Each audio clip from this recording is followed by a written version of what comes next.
గురువన గురువే స్వామి శరణమయ్యప్ప, గురుస్వామి దైవమే స్వామి అయ్యప్ప. వారి పుట్టిన సందర్భంగా ఖమ్మంలో 50 మంది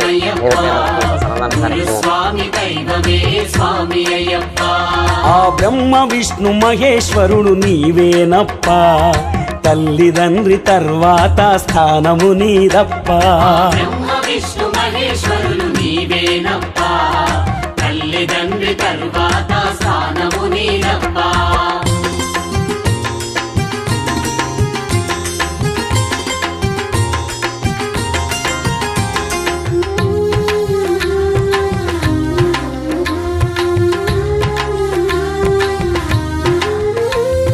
శబరిమల కొండలలో తోడుగా ఉంటావప్ప, శరణాలను గుండెల్లో పలికించదవోయప్ప. సన్నిధానమును చేర్చే బాధ్యత నీదప్ప.